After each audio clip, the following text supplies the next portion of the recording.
이영대라고 합니다. 전 혹시 저 아시는 분 계시는가요? 아, 예, 반갑습니다. 네. 네, 그래서 저는 첫 번째 말씀드리고 싶은 점은요, 선생님들 학습에서 우리 아이가 이 공부와 관련해서 이 선생님 공자가 갖는 의미가 뭘까요? 공자. 자, 선생님들 찍게 손가락 한번 들어보세요. 그리고 공자를 써봅시다. 이 공자가 갖는 의미가 뭘까요? 공자가 뭔가 하면 장인, 공인, 이게 무슨 뜻일까요? 일종의 어느 정도 항상 선생님들 교직에 많이 계셨지만 어떤 분은 아주 수업 지도에 서투신 분도 있고 어떤 분은 그 분야에 완전히 최고가 되는 그런 분도 계시잖아요. 그래서 어느 정도 노력해서 마이스터 경지에 올리다 이런 뜻이 공자예요. 공자가 어느 정도 노력해서 경지에 오르다. 김연아가 금메달을 받기 위해서 몇 번 점프했을까요? 예, 그 중에 4,5천 번 해가지고 그 중에 1,000번은 넘어지고 4,000번은 성공한 그런 게 김연아가 점프고, 김연아가 회전을 몇 번 했을까요? 엄청 많이 했겠죠. 하다가 넘어지는 수도 많았잖아요. 그렇지만 그것을 통해서 어느 정도 경제에 오르다는 공점. 그 다음에 선생님들, 이게 저도 이제 강의를 들은 건데, 이 공부에 제압이 붙자. 선생님들 이한 손가락 들고 한 번 더 공부합시다. 제압이 붙자. 이게 무슨 뜻일까요? 공부에 왜 이게 들어갑니까? 이시영 박사의 공부하는 독종이 살아난다 이런 게 있잖아요. 그런 것도 있고, 그 전에 배웠는데 우리 선생님 이 붙자가 왜 제압이 붙자가 이 공부에 들어갈까요? 예, 왜? 어떻게 하세요? 선생님 대단하시다. 그러니까 이병대 선생님이 말씀하셨는데, 하늘 천자에다가 하늘 뚫고 나가면, 하늘 뚫고 뭐가 될까요? 비가 올까요? 그게 아니고 하늘 뚫으면 원리와 이치를 알자는 거죠. 그래서 선생님들 나름대로 공부를 한 게 그냥 이거 해라 저거 해라 저거 해라 그냥 기계적으로 공식적으로 외우는 것보다는 나름대로 원리와 이치를 알자는 것이 어떻게 공부를 합니다. 그래서 자, 공자 한번 써볼까요? 이거 공자, 그 다음에 붙자. 이거를 일본하고 한국하고 이게 다 틀리더라고요. 중국은 쿵푸라고 들어보셨어요? 쿵푸? 쿵푸가 중국에 이거 뭔가 하면 무술이거든요. 그리고 일본에 공부를 한 게 뭔가 하면 한국과 일본과 이게 한자를 똑같이 쓰지만 개념이 이렇게 틀리다는 그런 게 이 공부하는 독종이 살아난다는 그 이시영 박사의 그 책에서 나온 얘기입니다. 그러면 쌤 물어보겠습니다. 자, 이제 오늘의 주제인 학자, 이 학자를 쌤 이야기 좀 써볼까요? 그래서 어제 열심히 공부해서 주무시는 분들 많을 것 같아서 자, 배울 학자죠. 요즘은 이 배울 학자가 아니고 뭐가 되는지 아세요? 낙이돼. 쌤들 즐거울 학자로 써보세요. 이 쌤들 여름 휴가 이 좋은 시절에 여기 와가지고 공부는 즐거운 마음으로 해야죠. 예, 저는 그래서 저희 요즘 제일 즐거운 건 뭔지 아세요? 매일매일 트위터를 통해서 새로운 정보를 알아가는 거, 아이폰을 통해서 쌤 있잖아요. 아이폰을 통해서 무궁무진하게 새로운 정보를 알아가는 거 있잖아요. 그렇게 너무너무 재밌고 그렇더라고요. 그래서 요즘 이 뭔가 하면 굉장히 그 새로운 걸 배우는 것이 재밌고 그렇거든요. 제가 나이가 55살인데도 뭔가 하면 새로운 걸 배우는데, 저는 젊은 애들 만나면 제일 먼저 뭐 하는 줄 아세요? 요즘 아이폰 가지고 젊은 애들하고 하는 게 뭔지 아세요? 뭔가 하면 서로 아이폰 주고받아가지고 어플리케이션 누가 많으냐. 선생님들 조만간에 이제 그렇게 하셔야 됩니다. 그래서 이 세상에서 외환 딜러란 직업은 조만간에 망합니다. 왜 그럴까요? 전 세계가 단일 통합권이 되면 외환 딜러가 망합니다. 동시통역사 이제 망합니다. 왜 그럴까요? 지금도 아이폰을 통해서 내가 그거를 서로 번역이 되지만 앞으로는 선생님들 요만한 칩만 꽂으면요, 여기다가 칩을 꽂으면 나도 모르게 베트남 말을 2,000단어가 귀에 들려요. 나도 모르게 베트남 말을 할 수 있는 시대가 오는 거예요. 그러니까 선생님들 이번 여름 방학 때 베트남 갈 때 베트남 말 배울 필요 없어요. 칩만 하나 이렇게 딱 꽂으면 나도 모르게 베트남 말이 들리는 거죠. 그래서 이제는요, 공부하는 시대에서 뭔가 하면 세상이 확 바뀌는 거죠. 외국어만 합니다. 그런데 이 세상에서 우리나라에 직업이 10,000개 있고 일본은 25,000개 있고 미국은 30,000개 있습니다. 근데 끝까지 살아남은 직업이 2가지가 있대요. 그게 뭘까요, 쌤들? 쌤들 지금 하는 공부하고 관련됩니다. 끝까지 살아남은 직업이 2가지가 있다. 그게 뭘까요? 상담요? 상담 아닌 것 같은데 상담도 요즘은 또 로봇가 할 수도 있잖아요.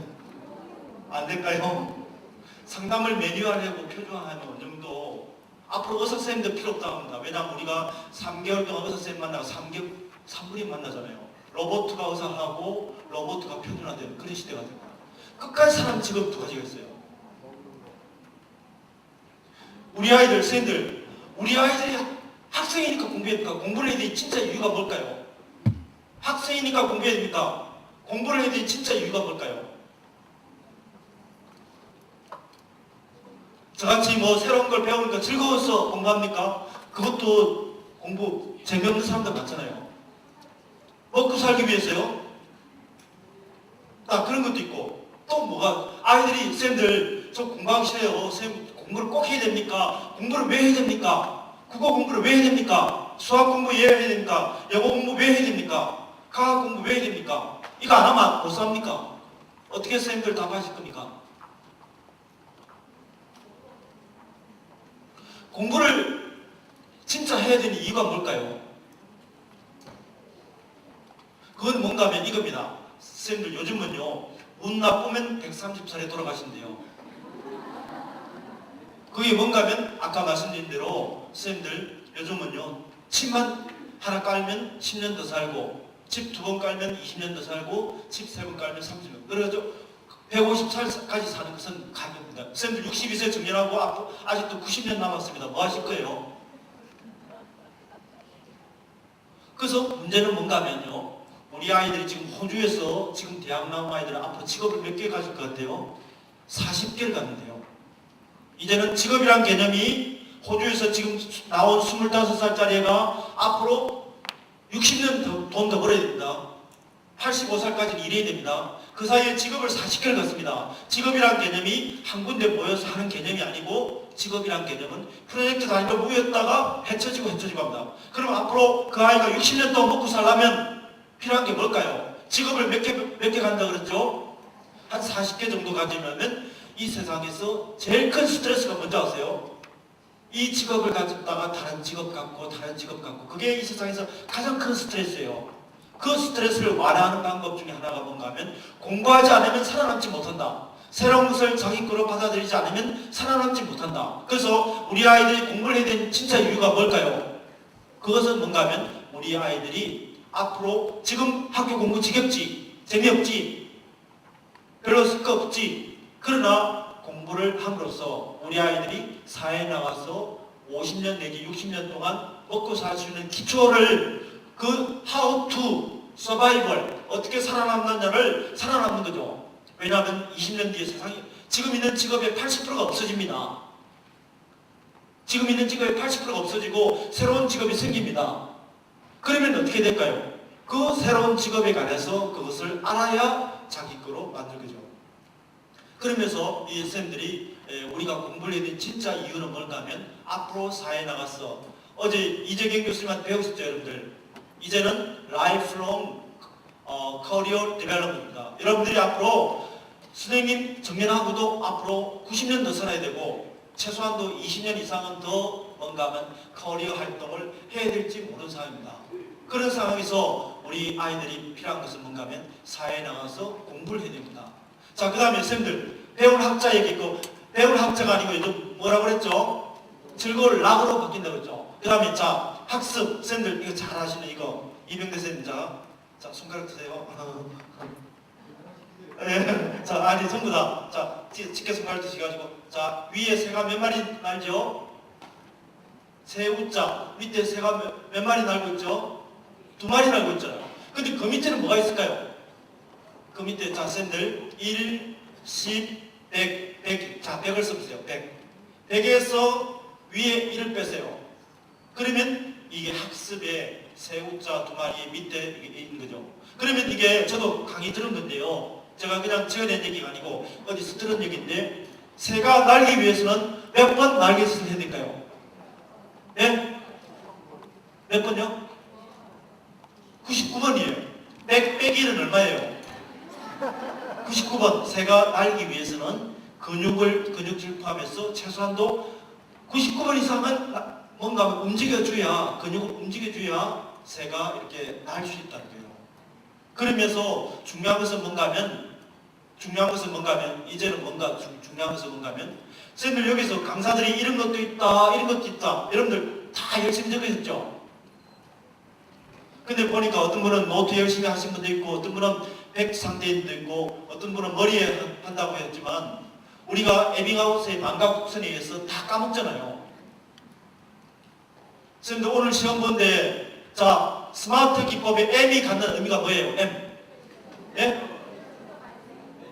예, 메저러블. 아, 공부 열심히 하셨네요. 그 다음 T가 갖는 의미가 뭐예요? 그래서 그런 쪽으로 해가지고, 이게 여러 방법 따라서 다 다른데, 다 까먹잖아요. 모르시는 선생님도 계시잖아요. 그러면서 중요한 것은 뭔가 하면, 에빙하우스의 망각곡선에 의해서 인간을 까먹으니까, 자, 선생님들, 좋은 방법은 이겁니다. 강의 기법의 좋은 방법은, 제가 생각할 때는, 여기 학습 상담학교 있잖아요.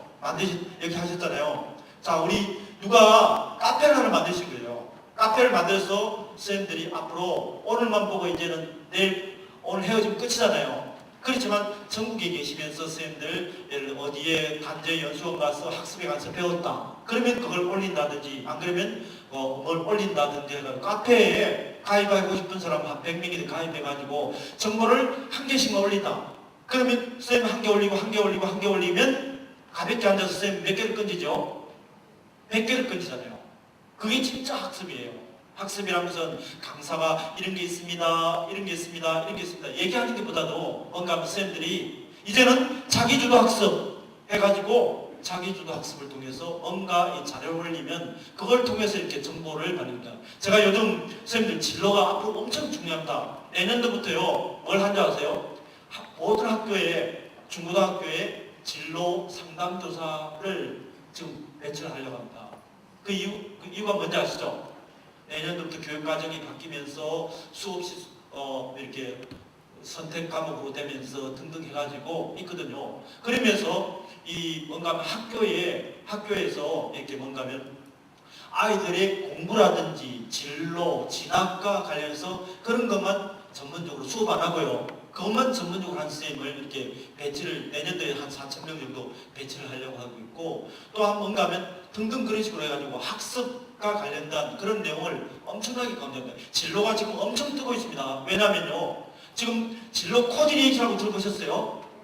진로 코디네이터라고 선생님들 학교에 가면 9월 1일자로 자, 선생님들이 뭘 한가 하면 외부에서 선생님들 와가지고 중학교 아이들 1학년 아이들 3시간씩 데리고 뭘 해준가 하면 너가 잘하는 게 뭐냐? 너의 공부 방법의 문제가 뭐냐? 이런 거 시간을 짚어주고요. 두 번째 시간은 직업 세계가 이렇게 바뀐단다. 그러면 너는 앞으로 뭐 할 거냐? 그거 가지고 2시간을 때우고 세 번째 시간에는 너의 인생 계획서를 만들어보자. 이렇게 해서 이것을 우리가 진로 코디네이터가 학교에 배치돼가지고 그 학생들한테 자기 이해, 직업 세계 이해, 나의 인생 설계, 포트폴리오 이런 거 만드는 거 지금 도움됩니다. 내년도부터는요, 고등학교 1학년, 초등학교 4학년 도입됩니다. 그러면 선생님들 그런 진로와 관련해서 와서 아이들 미래 꿈 잡아주는 그런 선생님들이 학교에 지금 도입되고 있고요. 그 다음에 선생님들 에듀팟 좀 거기에 다 가입하셨죠? 에듀팟. 자, 모르는 선생님은 좀 적으실래요?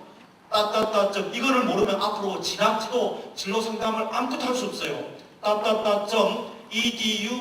edupot.go.kr 다 가입하셨죠, 선생님?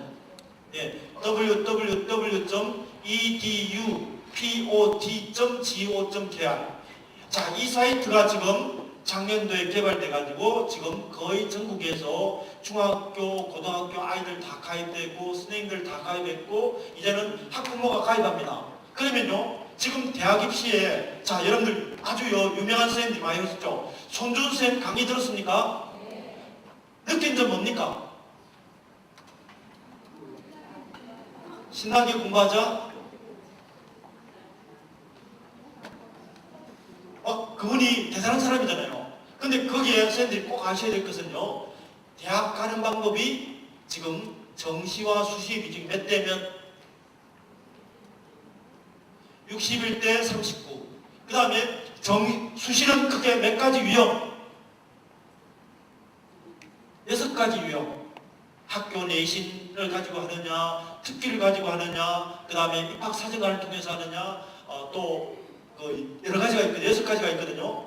그런데 선생님들 올해가 92년생이 그렇게 많아요. 90년생이 100말대죠. 90년생이 100말대거든요. 90년생 100말대에 딸을 안 놓으려고 아이를 안 넣어가지고 그게 밀려서 92년생 아이가 2002년도 입시제도 이후 바뀌기 위해 제일 많아요. 지금 70만 명이 넘어요. 70만 명.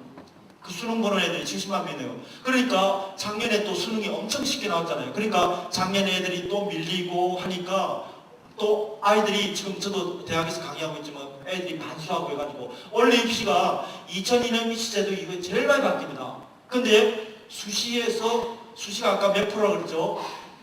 61%고 그 중에 수시 가운데 6명 가운데 1명이 입학사정관이에요. 그럼 입학사정관은 뭘 가지고 뽑냐 아세요? 입학사정관은 3가지를 뽑습니다. 뭘까요? 일단은 자기소개서. 나는 어떤 사람입니다. 나는 뭐가 되고 싶습니다. 나의 꿈은 뭡니다. 이거가 일단 자기소개서예요. 두 번째는 뭘까요? 추천서. 이 아이에 관해서 객관적으로 아는 쌤이 이 아이는 이런 점이 없습니다. 그겁니다. 세 번째는 뭘까요? 면접. 면접 과정에서 중요한 것은 뭔가면 이 아이가 적어낸 게 그게 맞나 안 맞나. 그거를 확인하는 과정이 면접이에요. 그래서 입학사정관이 수시에 몇 명 가운데 1명이라고 그랬죠? 6명 가운데 1명이에요. 그리고 내년도에는요, 또 더 확대될 거예요. 그리고 내년도 입시제도부터는 과거에는 수시에서 뭔가 하면 미달되면 정시로 넘어갔지만 내년도에는 수시도 추가 모집을 합니다. 이제는 수시가 필수예요. 근데 수시는 뭐를 가지고 하는가 하면요, 학교 내신 성적하고 또 뭘 하는가 하면요, 아까 얘기한 edu.pat.go.kr 이 사이트에 기록이 없으면 그 아이는 절대로 수시를 못 보는 거예요. 지금 선생님들 원래 수시가 언제부터 시작되죠? 9월 18일부터입니다. 요즘 아이들 선생님들 혹시 트위터 하십니까? 트위터에 가면요, 고3 애들이 그 바쁜 애들이 기말고사 끝나고 그 바쁜 애들이 요즘 트위터 하고 있어요. 내가 막 야단치거든요. 근데 고3 애들의 가장 큰 고민은 뭘까요? 수시를 하려고 했는데 아무것도 준비된 게 없는 거죠. 특히 입학사정관은 특히 준비입니다. 그러면서 선생님들이 굉장히 이 아이들의 학습, 진로, 미래 이걸 하면요, 이 edu.pat.go.kr 이걸 생각하지 않으면 안 됩니다. 황정민이라는 영화배우가 대종상을 타고 나서 뭐라고 그랬죠? 나는 200명의 스태프가 차리는 밥상에 뭐만 놓는다 그랬어요? 숟가락만 놓는다 그랬죠? 아직도 황정민이가 누군지도 모르는 선생님들 계시네요. 밀양이란 맞나요? 밀양 아니고 뭐죠? 무슨 영화였죠? 구름을 벗어난 단천 그거 가지고 상 탔어요? 그 무술하는 황정민. 예. 근데 선생님들 학생부란 게 있어요. 학교생활 기록부가 보통 아이들은요 3쪽밖에 안 돼요. 지금 여기서 입학사정관이 제일 핵심은 뭔가 하면 학교에서 기원받고 선생님이 그 아이 관심 기울이면 그 애들 몇 쪽 정도 되지 않으세요? 6쪽, 7쪽 돼요. 근데 입학사정관을 합격한 애들은 몇 쪽 정도 될까요? 한 10쪽 정도 돼요. 어떤 아이들은 20쪽도 나와요. 그래서 인천의 어느 여고에서는 이렇게 합니다. 입학사정관회를 한 쪽수를 늘리기 위해서 학교의 선생님이 원래 한 칸 띄워야 되거든요. 근데 이 학교 선생님들은 일부러 2칸을 띄워요. 일부러 엔터를 미리 쳐버려요. 그러면 학교 생활 기록의 쪽수가 늘잖아요. 그 쪽수가 느는 만큼 그 아이들은 나중에 대학을 좋은 데 갈 수 있는 거죠. 그러니까 입학사정 쪽수가 늘면 그만큼 아이들이 또 선생님들 CRM이라고 들고 계셔서 CRM 자 선생님들 꼭 아셔야 됩니다. CRM이 뭔가 하면요 지금 저희가 개발돼가지고 지금 각 지역교육청에서 그 입력을 하고 있는데 내년도 1월 1일부터 선생님들은 뭘 하는가 하면요. 우리 아이들이 뭐에 관심이 있으면 어디 가서 어떤 현장 체험을 해가지고 뭐를 만날 수 있고 뭐를 배울 수 있다. 그게 지금 다 개발되어 있어요. 지금 소프트를 입력하고 있거든요. 그런 내용이 돼가지고 내년도부터 뭔가 하면 뭔가 에듀파.go.kr을 통해서 아이들이 자기가 하고 싶은 거 또 자기가 자기에 대한 소개 등등 이것을 다 해야 됩니다. 중학교에서 고등학교 가는 것을 우리가 입학사정관 제도가 아니고 그건 뭐라고 그러죠? 가고 외고 가는 걸 우리가 뭐라고 그러죠? 자기주도 학습이에요. 자기주도 학습. 중학교에서 고등학교 가는 것은 자기주도 학습 전형이에요. 그것도 결국은 뭔가 하면 에듀파.go.kr을 통해서 거기에 얼마나 기록이 되어 있느냐 그거 가지고 아이들 대학 갑니다. 그런 식으로 해가지고 아까 말씀드린 진로에 관해서 있었는데 여러 가지 변수가 있었죠. 첫 번째 9월 1일부터 진로 코디네이터가 도입됩니다. 내년도 고등학교, 중학교 아이들, 초등학교들 대상으로 진로 코디네이터가 되어가지고 우리 아이들의 꿈이라든지 그런 거 해줍니다. 내년도부터 또 달라진 게 뭐죠? 2009 교육과정 개정판이 적용되면서 우리 아이들이 뭘 하는가 하면 자기가 과거에 10학년 공통제에서 9학년 공통제로 바뀝니다. 그러면요 어떻게 되는가 하면 중학교 3학년 때까지 내가 앞으로 뭘 할 건가를 결정을 해야 됩니다. 그런 다음에 고등학교 1학년 때부터 과거에 고등학교 1학년 문과이과 개념이 없어지고 고등학교 1학년 때부터 막바로 선택 과목으로 들어가요.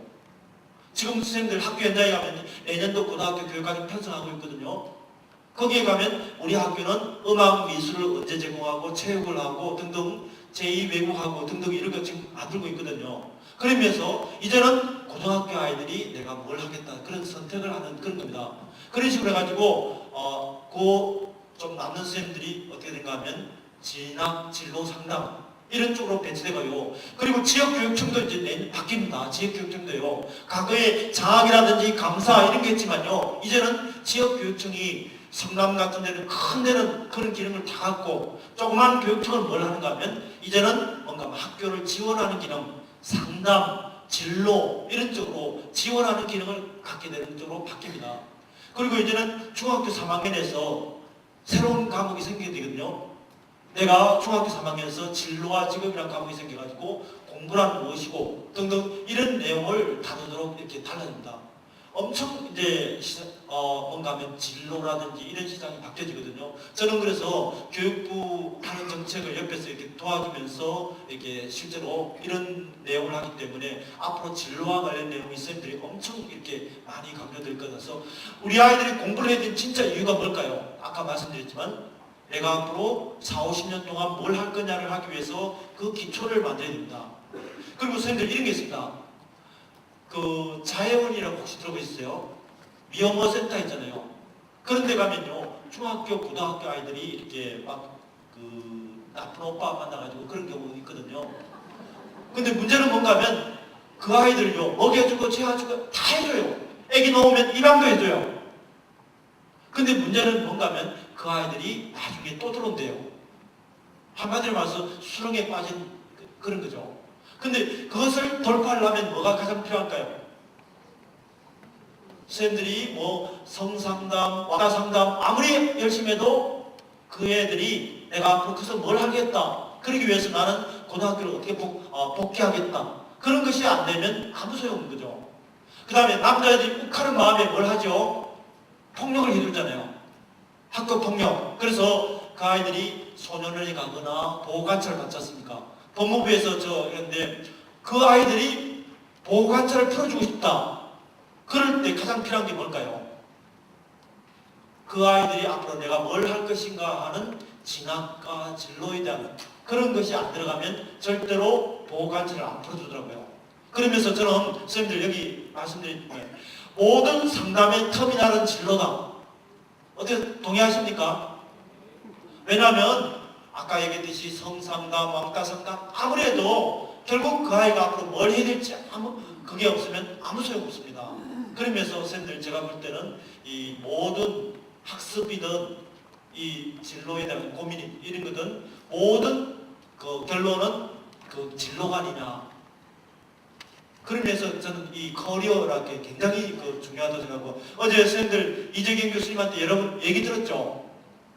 등등거리면서 여러 가지 중요하다고 생각하고, 자, 첫 시간은요, 제가 교재를 한번 쭉 훑어본 다음에 두 번째 시간에는 제가 준비한 파워포인트를 가지고 한번 그렇게 해보도록 하겠습니다. 자, 우리 교재 좀 펼쳐주세요. 몇 쪽입니까?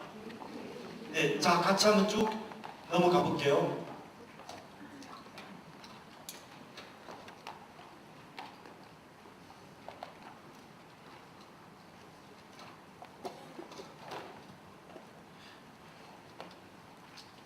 자, 선생님들 첫 번째, 자신만의 목표와 설계도를 갖자 했습니다. 우리 아이가, 자, 선생님들 예를 들어보겠습니다. 공부와 관련해서 이 사람 얘기를 들으면 꼭 들어야 됩니다. 반기문, 고향이 어디입니까? 충청북도 어디입니까? 음성입니다. 뭐, 어릴 때 뭘 키웠죠? 돼지 키우면서 소년 반기문이 학교를 다녔어요. 근데 오늘의 유엔 사무총장을 만든 결정적인 계기가 뭘까요?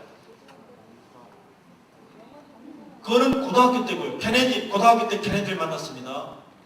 결정적인 계기가 뭘까요? 그것은 뭔가 하면 이거예요. 소년 반기문이 엄성서 학교를 다닐 때, 그때 50년대에 외교관이 학교를 돌면서 특강을 했어요. 그때 배정태라는 외무부 장관이 학교에 와서 특강을 하는데 소년 반기문이 필이 꽂은 거죠. 나는 저 사람같이 사람 되고 싶다. 그렇게 해서 목표가, 외교관이 되겠다는 목표가 정해지니까 소년 반기문이 어떻게 됐을까요? 영어 공부를 겁나게 열심히 하겠죠. 영어 공부 다른 아이들은, 자, 음성에서 가까운 데가 뭐가 있죠? 충주가 있잖아요. 충주에 그때 뭐가 있죠? 비료 공장이 있어가지고 외국인 기술자 사모님들이 영어를 가르쳐 줬는데, 다른 아이들은 영어를 건성으로 공부하는데 외교관이 되겠다는 목표가 있으니까 소년 반기문은 어떻게 했습니까? 영어 공부를 엄청 열심히 해가지고 영어 경시대에도 가고, 그 다음에 그렇게 한 거죠. 목표가 있으니까 달라진 거죠. 목표가 있으니까. 그러면서 선생님들 입학 사정관 되면요, 제일 많이 물어보는 게 뭔지 아세요? 너희 인생 목표가 뭐냐? 너희 인생 설계도가 뭐냐? 너 20년 뒤에 뭐 할래? 자, 선생님들 이런 거 물어봅니다. 입학 사정관 되면요, 선생님들 물어봅니다. 자, 너희 자서전이 300쪽이라면 그 중에 150쪽에 들어가는 내용이 뭐냐? 선생님, 남선생님. 선생님 자서전이 300쪽이라면 그 중에 150쪽에 들어가는 내용이 뭘까요? 예. 있습니까? 예. 그거를 아이들이, 대학 교수들이 입학사정관 하면서 물어보는 거예요. 그러면서 중요한 것은 뭔가 하면 자기 나름대로 인생에 대한 설계도, 꿈, 그게 있느냐 없느냐, 인생 목표가 있느냐, 그 다음에 그걸 하기 위한 계획이 있느냐, 그런 겁니다. 자, 그러면서 선생님들, 자, 이런 거 말씀드리고요. 그 다음에 선생님들, 자, 선생님들, 스티븐 콥이라고 아주, 뭐죠? 세븐 헤빗죠. 그 사람이, 우리나라에 왔나요? 그 어떤 사람이 있는데요. 제가 미국에 아주 유명한 사람, 스티븐 콥인지 아닌지 지금 생각이 안 나는데, 그 사람이 우리나라에 왔는데 강의를 하는데 제가 그 10만 원 주고 강의를 했어요. 잠실에서 올림픽 체조관에 갔는데 거기에 가니까 이렇게 합니다. 자, 그 사람 첫 강의가 이렇게, 첫째 손가락을 드세요. 눈을 감으세요. 그리고 하늘의 북극성을 찾아봅시다. 준비됐나요? 하나, 둘, 셋 하니까 그 5만 명이, 장충체육관에서도 5만 명이 북극성을 찾았어요. 스티븐 코비 박사는 어디 가나 이 강의를 하거든요. 이 강의를 하는 근본적인 목적이 뭘까요? 목표예요. 우리의 지구가 있으면 이 지구의 중심이 뭘까요?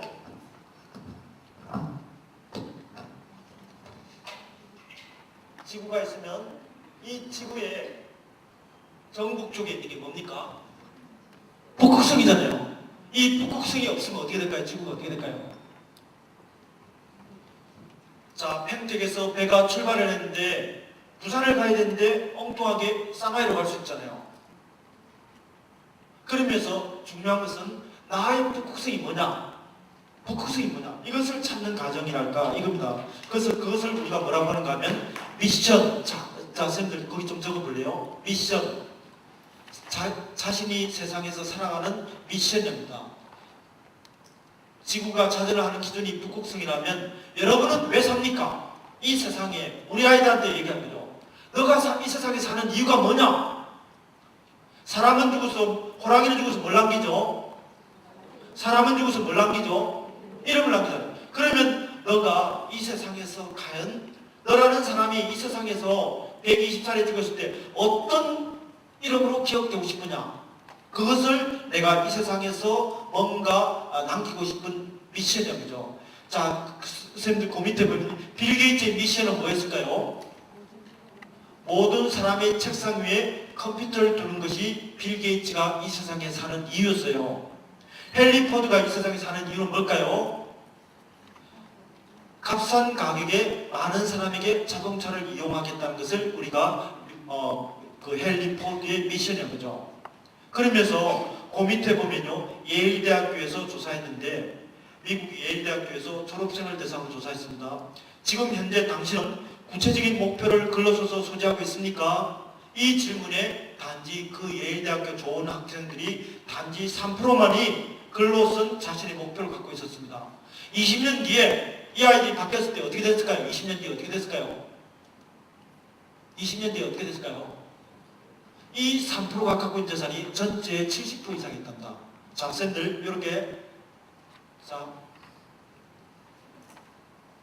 자, 미국 예일대학교에서, 미국 예일대학교가 엄청 좋은 대학 아니에요. 그 대학에서 3%, 10%, 87%. 너 대학 졸업하고 뭐 할래? 너 인생 목표가 있느냐 없느냐? 물어봤답니다.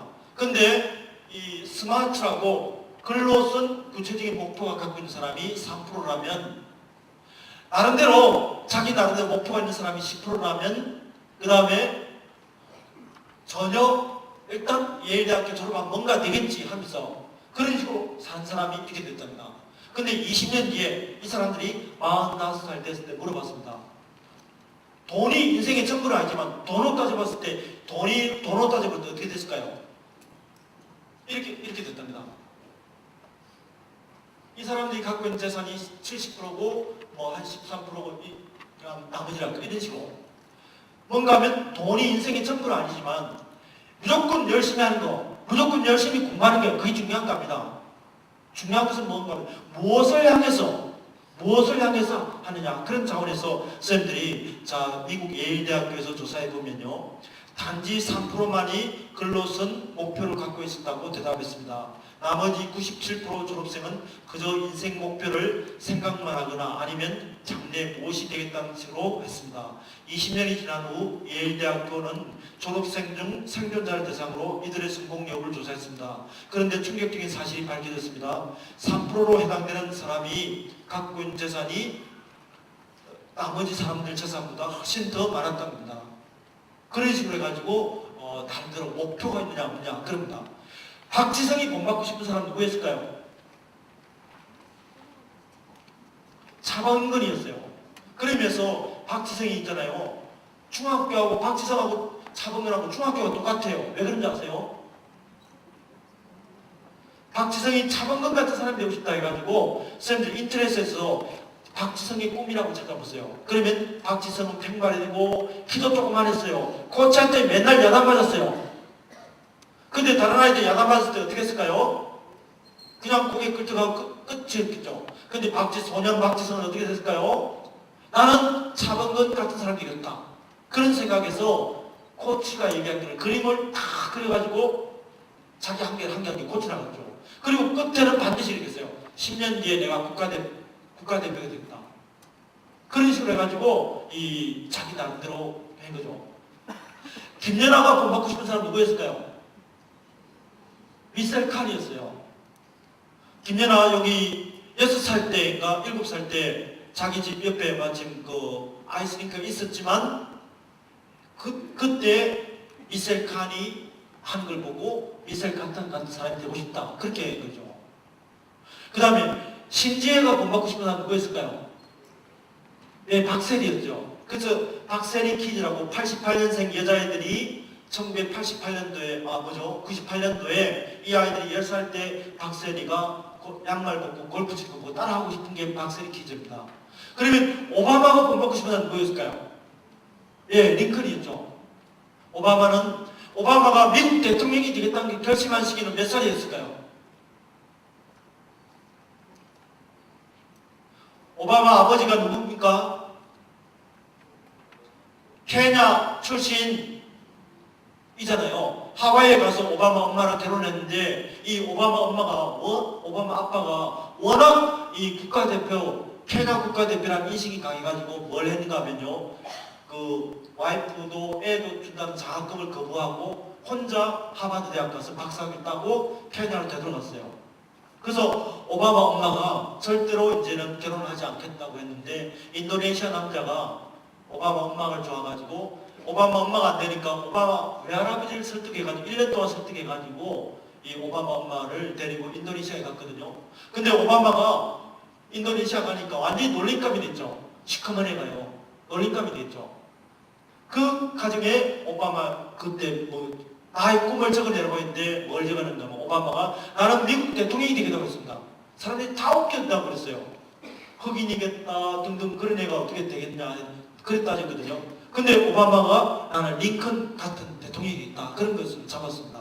자, 선생님들 학교 현장에서요. 지금 우리가 제일 신경 써야 될 게 있습니다. 엄마가 베트남 엄마면 학습에서 어떤 장애가 올까요? 자, 언어 장애가 뭐로 연결됩니까? 예? 행동 장애로 연결돼요. 언어 장애가 학습 장애로 연결되죠. 특히 이제 그 외국인 며느리를 맞은 집도 좀 여유가 있는 집은요. 선생님들 두 개 중에 어느 게 나을까요? 시어머니가 야단쳐요. 베트남 말을 쓰면 야단치고 우리 집에서는 절대 베트남 말을 쓰지 마. 이렇게 하는 시어머니가 있고 어떤 집은 베트남 말을 쓰게 하는 엄마가 있고 두 집 중에 어느 게 좋을까요? 쓰게 하는 게 좋겠죠. 근데 어떤 집에서는 절대로 베트남 말을 못 쓰게 하는 집도 있어요. 근데 문제는 대부분의 그 베트남에서는 시집 온 여자아이들이 되게 17 정도 되면 시집 오면 우리나라에서 18, 19에 시집 오거든요. 근데 그 집 신랑들이 되게 몇 살이죠?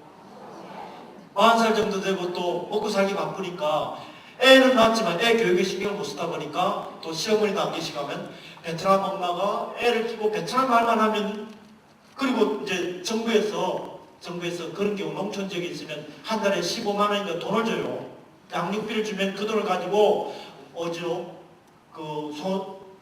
유학원에 보내면 친구를 사귀어 애를 배우고 말을 배우잖아요. 근데 그 집 아빠들이 그 돈 가지고 술 먹으려고 그 돈도 유학원에 안 보내요. 그러면 아이들이 말을 배우는 결정적인 시기가 몇 살일까요? 3살 내지 4살짜리. 유학원에 보내면 그 애가 언어가 트이지만 그게 안 되니까 베트남 말을 배워가지고 언어가 안 되니까 뭐가 생길까요? 한국말을 못하는 거죠. 그러면 뭐가 되는가 하면 이게 언어장애가 학습장애랑 연계되고 학습장애가 행동장애랑 연계돼가지고 그 아이들이 왕따가 된다든지 안 그러면 폭력을 하게 된다든지 선생님들 그래서 학교 현장에 계시면요 조만간 지금 저 강원도의 어느 면 소재지는요 거기서 태어난 아이는 전부 엄마가 외국인이에요. 앞으로 농촌 지역에 있는 뭔가 하면 선생님들은 엄마가 전부 외국인 아이들을 가르쳐야 돼요. 그러면 그 아이들 제일 문제가 뭔가 하면 언어장애가 학습장애랑 연결되고 학습장애가 행동장애랑 연결돼가지고 학교 현장에 지금 엄청 이게 뜨거운 감자가 될 것이라고 그렇게 생각되거든요. 그러면서 이 언어랄까 그럽니다. 그러면서 선생님들이 오바마 같이 그런 경우도 있듯이 이것을 우리가 자 선생님들 같이 한 발음 할까요? 롤 모델 같이 한 발음 할까요? 롤 모델. 우리말로 번역하면 뭘까요? 역할 모델이죠. 김연아의 롤 모델은 누구였죠? 미셀 칼이었죠. 그래서 선생님들 우리 아이들한테 이거 너희 독수리는 누구냐? 자 우리 선생님들 같이 한 발음 할까요? 너희 독수리는 누구냐? 시작. 독수리가 어디 있죠? 하늘 위에서 전체를 쳐다보고 하죠. 그런 식으로 뭔가 하면 아이들이 본받고 싶은 사람, 나는 저 사람같이 되고 싶은 사람, 그런 너의 독수리를 찾자. 그게 정해지면요 목표가 정해지면 그때부터 말해도 공부하는 거예요. 학습에서는. 자, 저 박기분에게 영향을 끼친 사람이 3명 있습니다. 외교관 그 사람은 뭘까요? 롤 모델이세요. 그 다음에 충주고등학교에서 공부를 겁나게 잘했어요. 그때 아버지가 너는 의사 돼 했을 때 막 압박을 줬어요. 그때 흔들리지 않게 질문을 하면서 너가 정말 하고 싶은 게 뭐냐? 질문을 하면서 도와준 사람이 고등학교 때 선생님이었어요. 그러면 그 고등학교 선생님의 역할은 뭘까요? 아니요. 코치예요. 코치. 그 다음에 반기문이 외교관이 됐을 때 노신영 씨라는 사람을 만났어요. 노신영 씨가 했습니다. 너 외교관이 되려면 편지는 이렇게 쓰는 거야. 파티는 이렇게 하는 거야. 이렇게 하니까 다 가르쳐준 사람. 노신영은 반기문에게서 뭡니까? 멘토죠. 멘토의 반대가 뭐죠? 멘티죠. 자, 그러면 반기문에게서 외교관은 뭡니까? 롤 모델. 흔들릴 때 계속 반기문에게 자극을 준 사람 누굽니까? 코치. 외교관은 이렇게 하는 거라 하면서 잡아준 노신영은 뭡니까? 멘토죠. 그런 식으로 자, 우리 쌤들도 나름대로 우리 아이들이 본받고 싶은 사람, 너의 독수리 그것을 잡아주면요 아이들이 그때부터 이 공부에 대해서 눈빛이 달라질 거죠. 자, 쌤들 다음 페이지 넘겨주시면요. 그래서 거기 제가 아까 말씀드렸잖아요. 나의 독수리를 찾자. 내가 과연 어떤 사람이 되고 싶다. 그런 독수리를 찾는 것이 영어 단어, 수학 공식 하나 하는 것보다 더 중요합니다. 자, 그리고 쌤들 130쪽 제일 밑에 보면 이렇게 있습니다. 한국 청소년 상담원에서 혹시 쌤들 한국 청소년 상담원에서 운영하는 사이트가 뭔지 아세요? 유코넷이라고 합니까? 유코넷. 자, 거기 들어가면 이제 쌤들이 청소년 상담사 자격증을 하면 거기에 학습해가지고 그런 것도 하는데 거기서 성공한 사람들 대상으로 조사했습니다. 성공한 사람의 특징 뭘까요? 어려서부터 뭐가 있을까요? 목표가 있다. 자, 쌤들 131쪽에 한번 볼까요? 한국 청소년 상담원에서 성공한 사람들의 특징을 조사하니까 어렸을 때부터 목표를 향한 도전 의식을 했습니다. 즉 조사 대상 30명 중 가운데 25명이 어려서부터 목표를 세워 열심히 노력했다고 했으며 그 다음에 29명이 어려움이 생기면 극복해내는 즐거움을 가졌다라는 겁니다. 그러면서 쌤이 극복의 반대말이 뭘까요? 좌절이죠. 좌절이 쌤들 무슨 뜻인지 아세요?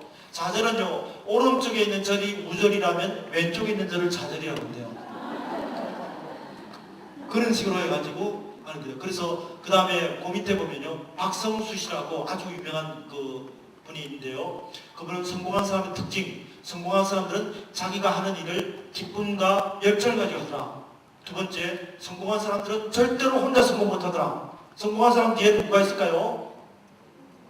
나는 너를 믿는다면서 도와준 사람 있죠. 그것을 쌤들 좀 적으실래요? 이번 여름 방학 때 쌤들 공부하실 텐데 NQ 머리가 좋다는 건 뭐죠? IQ 감성지수가 있다는 건 뭐죠? EQ 그러면 NQ는 뭘까요? NQ 네, 네트워크 쿼션트 우리말로 번역은 뭘까요? 네? 아니요 공존지수 적으실래요? 이게 베스트셀러 나갔어요. 공존지수라고요. 공존 니하고 나하고 더불어 살자는 거죠. 특히 여기 군상담학 하시는 쌤들 많으신 것 같은데요. 중요한 건 그거예요. NQ, 네트워크예요. 왜냐하면 우리 군대라는 것은 같은 운명체잖아요. 같은 배를 탄 입장이잖아요. 그러면서 NQ, 성공한 사람들 뒤에는 자, 쌤들 요즘은 취직할 때도 이런 거 물어봅니다. 자기하고 친한 사람 핸드폰 5개 적어주세요. 얘기합니다. 그러면 그 자리에서 뭘 한 줄 아세요? 딱 찍어가지고 전화해가지고 여기 경찰서인데 너 누구 알지? 얘가 뭐 나쁜 짓 해가지고 여기 왔는데 너 어떻게 생각하니? 이렇게 물어본대요. 그러면 어떤 아이들은 그래 그럴 일 아니다 절대 그럴 일 아니다 이런 사람도 있지만 그래 좀 그런 기질이 좀 있었다 이렇게 하고 그게 떨어질 거예요. 그런 식으로 요즘은 취직시험까지도 그런 식으로 하는 거죠. 그 NQ 성공한 사람은 절대 혼자 성공 못해요. 이제는요 팀플레이고 그러면서 절대로 성공한 사람이 생기죠.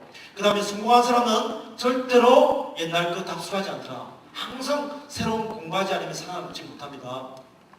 자, 그리고 그 밑에 보면요 아까도 나왔지만 한국 청소년 상담에서 성공한 사람은 어릴 때부터 꿈이 있더라. 두 번째는 부모의 칭찬, 세 번째는 풍부한 경험. 그래서 아이들이 다양한 경험을 해야 되는 이유가 이것저것 다양한 경험을 방학 때 시켜야 됩니다. 그래서 아까 CRM이라고 말씀드렸잖아요. 이걸 통해서 아이들이 어디 가서 어떤 체험을 하고 누구를 만나냐, 그게 중요한 거죠. 자, 다음 페이지 가면요. 자, 거기 선생님들 따따따.careerinter넷이라는 사이트가 있거든요. 여기에 제가 한 20년 10몇 년 운영한 사이트인데요. 여기를 통해서 제가 뭘 하는가 하면요. 성공한 사람들의 성공한 수기, 이런 것을 이렇게 A4용지 한 4장 정도로 하고 있습니다. 선생님들, 그래서 예를 들어 외교관이 되고 싶은 여자아이가 있다. 그럼 선생님은 제일 좋은 방법이 뭘까요? 지금 제일 좋은 방법이 뭘까요? 저는 이겁니다. 제가 인터뷰해가지고 외교관에 관해서 인터뷰한 것을 A4 5장 정도로 여기 탑재해놨거든요. 그러면 여기서 A4 5장으로 그걸 출력해가지고 주면서 너 외교관에 대해서 이거 읽어보고 다음 시간에 한번 얘기해볼래? 이런 식으로 해가지고 저는 성공한 사람들 인터뷰 수기를 한 40명 정도를 했고, 그 다음에 그런 식으로 해가지고 선생님들이 이런 식으로 성공한 사람들의 특징, 이것을 이렇게 career.net라는 사이트에 제가 이렇게 올려놨거든요. 그러면 거기에 성공한 사람의 특징은 뭔가 하면 자신의 적성에 맞는 일 하더라. 선생님들, 이제는요 우리 아이들한테 얘기합니다. 엘빈 토플러가 얘기했습니다. 부자가 되려면 3가지 신경 써야 된다. 첫 번째가 뭘까요? 첫 번째가 스피드입니다. 자, 우리 지금 청담중학교 학생들 지금 교실에서 지금 자고 있겠죠. 게임하고, 우리 한국 애들 막 게임하고 있겠죠. 근데 우리의 경쟁자인 오사카 중학교하고 베이징 학생하고 bombe이 학생은 열심히 공부합니다. 그럼 누가 이길까요? 이제는 스피드십니다. 우리가 한다고 하지만 우리보다 더 잘하는 사람이 있으면 세상은 우리가 지는 거예요. 스피드 시대입니다. 두 번째는 뭘까요? 이제는 글로벌 시대입니다. 자, 선생님들 있잖아요. 우리나라하고 중국하고 해저 터널이 되면 몇 킬로인지 아세요? 220km만 되면요. 220km만 되면 중국하고 한국하고 연결돼요. 자, 선생님들 220km 차 타고 가면 시간이 얼마나 걸릴까요? 한 2-3시간이면 뒤집어 쓰잖아요. 선생님들 프랑스하고 영국하고 연결됐잖아요. 그죠? 이제는 중국하고 한국하고 연결하면 220km만 연결되면 중국하고 한국 연결돼요. 일본하고 한국 연결되는 거예요. 이제는요, 전 세계가 글로벌라이제이션 시대예요. 글로벌라이제이션. 그런 거 생각하면 이제는 선생님들이 우리 아이들이 국내에서만 하지 않고 절대로 이제는 눈을 해외로 돌리는 그런 작업이 필요합니다. 그런 내용에서 그 다음에 세 번째는 뭘까요? 첫 번째는 스피드고, 두 번째는 글로벌라이제이션이고, 세 번째는 뭔가 하면 지식 정보다. 이제는요, 과거와 같은 그런 시대가 아니고 지식 정보 시대로 바뀐다는 겁니다. 그러면서 자, 이제 요것만 하고 좀 끝낼게요. 좀 쉬었다 할게요. 그래서 거기 보면 첫 번째는 뭔가 하면 자신이 좋아하는 일 하라. 이제는요, 열심히 해가 되는 거 아닙니다. 공부도 열심히 해가 안 되는 과목도 있잖아요. 자기가 잘하는 과목을 찾아야 됩니다. 두 번째, 장기적인 시야. 우리 아이들이 지금 직업을 잡으면 최소한도 지금 중학교 1학년짜리가 의사가 될 몇 년 뒤일까요? 중학교 3년, 고등학교 3년, 의대 6년, 인턴 1년, 레지던트 4년, 군의관 3년. 자, 그럼 몇 년입니까? 3 더하기 3 더하기 6 더하기 1 더하기 4 더하기 3 얼마예요? 20년이에요. 이소영 같은 과학자가 있다. 몇 년일까요? 중학교 3년, 고등학교 3년, 학사 4년, 석사 2년, 박사 3년, 포스닥 2년. 얼마죠? 엄청 뛰죠. 그래서 지금 우리 아이들이 지금 당장이 아니고 장기적, 그러니까 장기적으로 봐야 되는 거죠. 그러면서 쌤들 학습도 마찬가지입니다. 지금 당장 공부보다도 장기적으로 뭐가 필요할 건가, 그런 쪽을 봐야 되겠죠. 세 번째는 목표, 네 번째는 최선, 그 다음에 다섯 번째는 평생 공부, 여섯 번째는 성공한 사람은 혼자 하는 게 아니고 주위의 도움을 받더라. 그러면서 선생님들 그 밑에 우리가 건물을 짓자면 가장 먼저 필요한 게 뭘까요? 인생 설계도입니다. 그래서 청소년에 있어서 나름대로 이제는 2009 교육과정이 바뀝니다. 바뀌면서 중요한 것은 뭔가 하면 그 아이의 인생 설계도가 있느냐 없냐, 이거를 중학교 때까지 다 결정해야 됩니다. 고등학교는 이제는 미래형 교육과정에서는 9학년 공통제에서 중학교 때까지 나름대로 자기 나름대로 인생 설계를 가졌으면 좋겠다, 그런 차원이거든요. 그리고 입학사정관 되면요, 입학사정관이 제일 중요한 것은 두 가지거든요. 하나는 뭔가 하면 기록, 아무리 쌤들 얘기해서 열심히 공부했다. 이게 공부했다. 그게 아무 소용없는 거예요. 문제는 뭔가 하면 쌤들이 딴 이수증, 자격증 이런 겁니다. 우리 아이들이요, 중학교 아이가 내가 열심히 미술 공부했다. 아무 소용없는 거죠. 중요한 것은 뭔가 하면 내가 미술 경시대에 가서 그 그림 가는 걸 찍고 그거를 아까 에디파점, 지오점, 계열 거기에 올리는 거죠. 모든 것은 기록이에요. 아무리 말로 내가 뭐 했다 중요한 거 아니에요. 중요한 것은 기록입니다. 두 번째는 뭘까요? 일관성이에요. 일관성. 고등학교 1학년 때는 판사 된다 때가, 2학년 때는 공무원 됐다 때가, 3학년 때는 경영 됐다 때가. 선생님이 입학사정관 그 사람 뽑겠습니까? 안 뽑겠습니까? 안 뽑겠죠. 목표가 아이들은 자꾸 바뀐다지만 중학교 때는 그게 가능할지 몰라도 고등학교 되면 학생부의 일관성이 제일 중요한 거죠. 이제는요, 대학 가면, 쌤들, 요즘 대학 가면요, 옛날하고 틀려요. 학사학위를 몇 개 정도 만들었어요? 2개, 3개 받아요. 요즘은요, 부전공, 복수전공 뭐 등등 해가지고 대학 가면 엄청나게 기회가 많습니다. 그러니까 쌤들 혹시 아이들이 고등학교 때까지는 좀 일관성 있고 대학 와서 다양한 기회를 갖는 것이 그런 것이랍니다. 그래서 인생 설계도를 만들자 그런 것을 말씀드렸고요. 자, 그 다음에 133쪽에 가면요. 자, 공부 아까 말씀드렸죠. 가수 B가 가장 후회하는 게 뭘까요? 영어 공부 안 했게라고 나왔잖아요. 영어 공부 안 했게. 내가 영어만 잘했더라도 뭐 그런 얘기 하잖아요. 134쪽에 가면요. 빌 게이츠가 수학과를 간 이유가 뭘까요? 빌 게이츠는 아버지가 유명한 변호사였습니다. 너 법대가 해가지고 갔습니다. 그렇지만 빌 게이츠가 한 건 뭘까요? 기숙사에서 창업을 하면서 수학을 진짜 중요하다 해서 법학과에서 수학과로 전가했습니다. 그 뒤로 뭘 했을까요? 이 대학을 자퇴했지 않습니까? 그러면서 이제는 쌤들이 쌤들 아이들이 한자 공부를 해야 될 이유가 뭘까요? 한자 공부를 해야 될 이유는 우리 말의 70%가 한자에서 옵니다. 그 다음에 쌤들 대학 갈 때 있었어요. 이제는 서울대 가려면 제2 외국을 해야 된다. 근데 한자를 하면, 한문을 하면 제2 외국으로 인정되거든요. 그리고 동양어, 중국어, 일본어, 한국어 등등 해가지고 이 한자 공부가 참 중요하다는 거예요. 그 다음에 쌤들 애들이 국어 공부를 해야 될 이유가 뭘까요? 직장에서 국어 공부를 함으로써 직장에서 제일 어떤 점이 도움이 될까요? 직장에서 높은 사람들이 제일 답답한 게 뭘까요?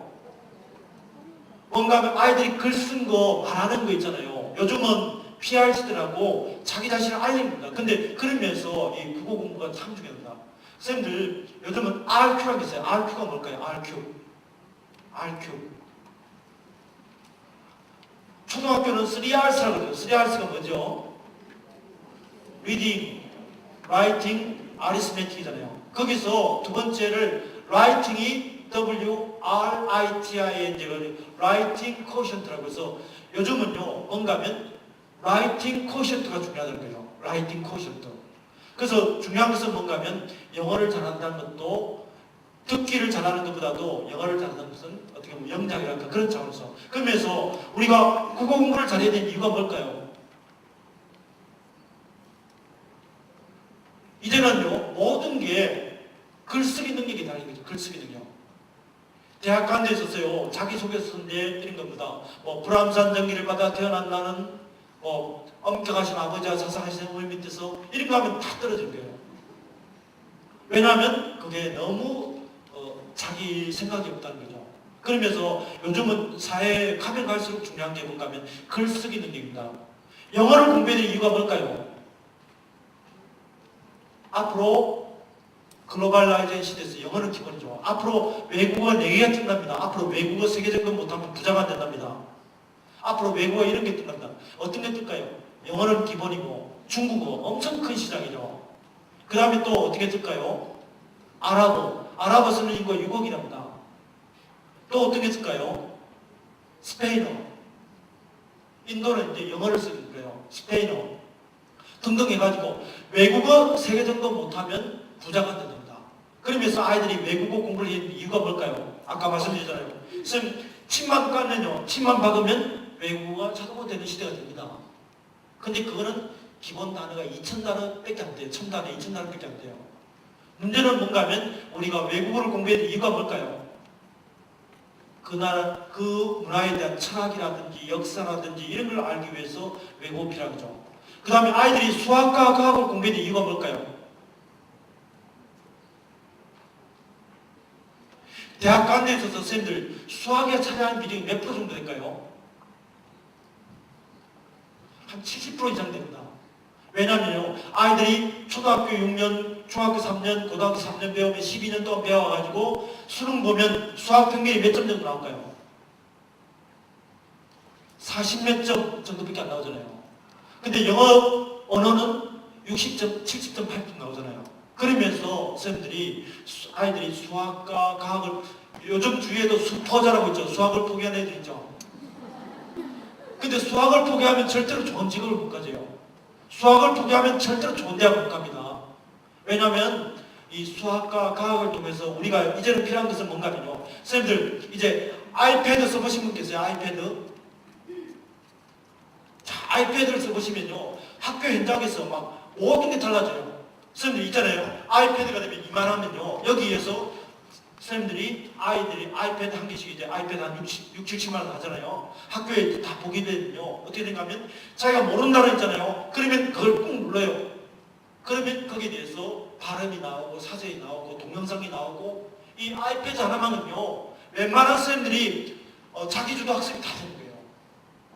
아이패드는. 그런 식으로 이제는 아이패드가 다 해주는 시대에 우리가 지식교육 아무 의미가 없죠. 문제는 뭘까요? 창의력이죠. 창의력. 머리를 쓰는 교육이죠. 그런 교육을 하기 위해서 수학이 필요합니다. 수학과 과학을 포기하면 절대로 좋은 직업을 못 가는 거죠. 그래서 저희 직업능력개발에서 이게 나왔습니다. 혹시 선생님들 미래의 직업세계 2009를 아세요? 거기 보면 이렇게 써요. 저는 이 그림이 다 있거든요. 예를 들어 우리가 국어 공부를 함으로써 네가 가질 수 있는 직업이 뭐가 있다. 이 선생님들 동그라미 이거 못 보셨어요? 자, 네가 수학을 하면 이 수학과 관련된 직업이, 수학을 잘하면서 가질 수 있는 직업이 30개가 쫙 나와요. 영어를 잘하면 영어를 가지고 가질 수 있는 직업이 30개가 쫙 나와요. 과학을 잘하면 과학과 관련된 직업이 쫙 나오거든요. 그래서 인터넷에 보면 그런 게 나오고 그림이 나와요. 그래서 저희 직업능력개발에서 어느 과목을 잘하면 가질 수 있는 그 과목, 직업이 유리한 게 이렇게 다 제시가 돼요. 그래서 선생님들 아이들한테 왜 공부해야 되냐? 첫 시간에 공부해야 되는 이유가 하면 너희들이 이것을 공부해야 되는 이유가 뭐냐? 이런 거 혹시 저 선생님들 초등학교, 중학교에 계신 선생님들은요, 저희 직업능력개발에서 작년에 뭘 했는가 하면요, 한 과목당 24차시 수업 지도안을 만들었어요. 예를 들어 교과 통합 진로 교육이라고 해서 국어 과목을 배우면서 네가 앞으로 가져준 직업과 관련된 게 뭐가 있다, 그거를 수업 차시를 초등학교와 중학교 다 만들었거든요. 그런 것이 지금 이제 인터넷에 탑재가 되어 있고 하니까 교과, 자 우리 선생님들 같이 한번 발음 해볼까요? 교과 통합 진로 교육 같이 한번 해볼까요? 시작. 그래서 선생님들 이제는 모든 교과에서 아이들이 왜 공부해야 되느냐, 공부에 대한 목표와 동기를 유발하기 위해서는 교과 통합 진로 교육이라고 해서 네가 이 과목을 배우면서 앞으로 사회생활에 무슨 도움을 받을 수 있다. 그리고 그걸 하기 위한 수업 지도안이 다 개발되어 있어요. 수업 지도안이 지금 2009 교육과정 바뀐 거에 따라서 지금 개발돼가지고 이 사이트에 들어가면 다 있습니다. 경상남도 교육청이라고 혹시 선생님 좀 적으실래요? 거기 가면 무료로 다 다운받으셨어요. 경상남도 교육청의 홈페이지 들어가 보시면요, 평생학습가라는 게 있는데 거기 들어가면 국어와 관련된 과목, 가정과 관련된 과목, 사회와 관련된 과목, 과학과 관련된 과목, 영어와 관련된 과목, 중학교 1학년, 2학년, 3학년, 고등학교 1학년 각자 수업 차시가 24차시가 개발되어 있고요. 또 초등학교도 다 개발되어 있습니다. 그런 내용을 가지고 선생님들이 아이들이 왜 공부해야 되냐? 공부를 왜 해야 될까요? 이 공부함으로써 뭐가 좋아요? 공부하기 싫어요. 이런 거 할 때 첫 시간에 그 애니메이션 동영상을 보여주면서 네가 이 과목을 함으로써 앞으로 사회생활에 어디 가서 써먹을 수 있다. 그런 것을 동기를 유발하면 좀 좋을 것 같은데 어떻게 선생님들 제 말에 동의하십니까? 네. 자, 그 다음에 134쪽에 가면요. 자, 거기서 135쪽에 가면요. 인터넷 사이트가 많이 있거든요. 근데 쌤들, 중학교 쌤들 혹시 손 한번 들어보실래요? 안 계신가요? 중학교 쌤들은요, 공짜로 중학교 아이들 학습 준비도 검사, 학습 동기 검사 할 수 있는 사이트가 있는 거 아세요? 이 아이가 공부를 못하는 이유가 뭐 때문이다? 그거 아세요? 공짜로 할 수 있는 사이트가. 그 사이트가 135쪽에 가면요. 자, 거기 워크넷이라는 사이트가 있거든요. 위에서 하나, 둘, 셋, 넷, 다섯 번째 줄 가면요. work.go.kr 사이트가 있거든요. 여기 들어가서 중학생용 적성 검사를 해보면요. 이 아이가 너는 숫자에 강하다. 너는 공간이 강하다. 너는 뭐가 강하다. 이게 다 나와요. 이게 이 아이가 가진 능력이 나오고요. 그 다음에 이 아이의 공부하는 습관에 뭐가 문제다. 이게 나와요. 너는 공부하는 습관에 뭐가 문제다, 뭐가 문제다, 뭐가 문제다. 그러니까 뭐를 고쳐야 되겠다, 뭐를 고쳐야 되겠다. 이게 나오거든요. 그래서 선생님들 그 학습, 제가 여기 교재 쭉 보니까요. 최근에 그 여러 사이트, 여러 군데서요. 선생님들 학교에 가면요. 그 각종 검사 예선이 있잖아요. 그 검사 예선을 가지고 흥미검사, 적성검사, 이렇게 성격검사 이런 거 하지 마세요.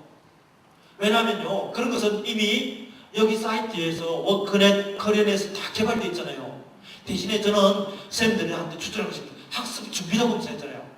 그것을 꼭 하세요. 그러면 엄마 아빠 좋아하죠. 이 아이의 공부하는 습관에 뭐가 문제다, 뭐가 문제다, 뭐가 문제다 있잖아요. 요즘은요, 제가 그 최근에 이 코엑스에서 하는 독서 박람회 이런 데 많이 가거든요. 그런데 그 학지사 같은 데서 가면요, 이 만 원짜리 학습 검사하니까요. 그걸 해보니까 공부에 관해서 꽉 집어주더라고요. 학지사에서 여기 만 원 주면 아이들 공부하는 습관 문제 다 이렇게 큰 거로 딱 집어주는 그런 게 있더라고요. 그러면서 나름대로 이제는 뭔가 하면 제가 특정 업체를 얘기해서 죄송하지만 워낙 뭐 우리 상담 교육 분야는 학지사가 하잖아요. 그래서 최근 버전도 많이 만들어져 있고 다른 데서도 대교 같은 데도 보면요 들어가 보면 학습 그 아이들 공부 습관 배우면서 갈려야 되는데 또 하나 저희 직장에서 제가 하는 업무가 뭔가 이거거든요. 선생님들이 받는 일은 이것을 민간 자격증이라고 그래요. 상담 분야에서 국가 자격증 두 가지뿐이에요. 선생님 뭐가 있죠? 네? 청소년 상담사하고 또 뭐가 있죠? 직업 상담사 두 가지뿐이에요. 상담 분야에서는 두 가지 이렇게 두 가지밖에 안 되는 이유가 뭘까요? 많잖아요. 선생님들 상담 등등 여러 가지 있는데 보건복지가족부에서 안 해줘요. 왜냐하면 보건복지가족부에서 상담은 이제 의사 선생님들의 뭐 고유 영역이다 이런 그 인식이 있어가지고 상담을 이렇게 그 국가 자격적으로 인정하지 않더라고요. 그래서 선생님들 이 학습 상담, 학습 지도도 뭔가 하면 국가에서는 아까 얘기했듯이 국가 자격증 두 분인데 이제는 국가 자격증은 뭔가 하면 기술 분야가 기술 자격증 분야가 많고 아주 한계가 있거든요. 그래서 민간 자격 이런 학습 상담 이런 민간 자격증이에요. 그래서 이런 민간 자격증을 여러분들이 받아가지고 이것을 몇 년 이상 자격증을 받으면요 저희 직장의 직업 능력 개발원이거든요. 여기에 민간 자격증에 가서 인정을 이렇게 등록을 하면 우리는 이런 걸 하고 있습니다 해가지고 3년 이상 그 다음에 몇 명 이상 이렇게 배출하면 정부에서 공인을 해줘요. 공인을 해주면 이것이 국가 자격증하고 똑같이 인정을 받는데 이제 아까 얘기했듯이 그런 등등 여러 개가 있어가지고 전국에 민간 자격증이 한 700개 정도 있죠. 선생님들 민간 자격증 어떻게 있죠? 노인 상담사 이런 게 있죠. 신문에 많이 광고하는 거 노인 상담사 등등 이런 것도 있고 여러 가지가 있는데 이것은 민간 자격증이거든요. 그래서 이제는 국가 자격증이 가진 한계가 많이 있기 때문에 여기서 민간 자격증을 해가지고 등등 여러 개 해놓으면 앞으로 제가 볼 때는 끝까지 사람 직업이 두 가지가 있는데 한 개 뭐였죠? 말 안 했어요? 그거는 뭔가 하면 이거예요. 뭔가 하면 새로운 걸 배워서 다른 사람한테 학습시켜주는 사람. 요즘은 앞으로 이런 직업이 뜹니다. 왜냐하면 끝까지 사람 직업이 그 다음에 또 하나 끝까지 사람 직업은 150살 사람들이 사니까 130살은 간호사가 필요하겠죠. 그러니까 노인네들 챙겨주는 직업하고 이제는 평생 공부하지 않으면 살아남지 못하니까 평생 공부하는 것을 도와주는 사람. 그러면서 선생님들은 굉장히 이 학습 상담사라는 자격증이 이걸 따가지고 쌤들 아마 이것도 자기 오늘 시험 보고 나서 끝 해가지고 그런 쌤들 계시겠지만 이걸 통해서 쌤들이 자 이번 기회 내년 이때 우리 다시 만나면 학습에 관해서 막 이렇게 확 올라가신 쌤들은 앞으로 이거 가지고 평생 먹고 살 수 있는 기초를 만듭니다. 학습 상담. 왜냐하면 이 학습 이 앞으로 직업 사회가 엄청 많이 바뀌니까 그것을 새로 학습하지 않으면 살아남지 못하는 그런 시대입니다. 그러면서 선생님들이 학습 상담 이게 잘 선택했다고 생각되고 그다음 요번에 집합교육하고 시험 보고 이걸 끝 아니에요. 공부는 자기가 하는 거예요. 공부는 스스로 자기가 하는 거니까 요번 기회에 선생님들 가셔서 공동으로 카페를 하나 만들거나 네이버 가면요 카페를 쌤 개인 명의로 주민번호 하나 가지고 300개를 만들 수 있어요. 아이디를 3개 만들고 있고 아이디 하나당 카페를 300개 만들 수 있거든요. 여기서 공부한 내용 있잖아요. 쌤들이 다른 사람한테 알려주고 싶지 않은 나만의 카페를 만들어서 차곡차곡 쌓아놓은 거죠. 저는 무슨 일을 할 때마다 카페를 한 개 만들거든요. 그러면 여기서 학습 상담 연수회에서 배운 내용을 카페를 만들어가지고 다 올려놓은 거죠. 왜냐하면 쌤들 열심히 기록했잖아요. 근데 이거 집에 가서 볼 시간이 있습니까? 잘 못 보잖아요. 근데 이거를 선생님이 A4 한 장, 2장이나 더 정리해가지고 자기 거로 만들어서 글로 올려가지고 하면 언제든지 찾을 수 있는 그런 시대입니다. 그러면서 선생님들이 학습 상담에 관해서 공부 열심히 해가지고 우리 실제적으로 학습에 대해서 진학과 진로 고민하는 아이들한테 큰 도움이 되기를 바랍니다. 감사합니다.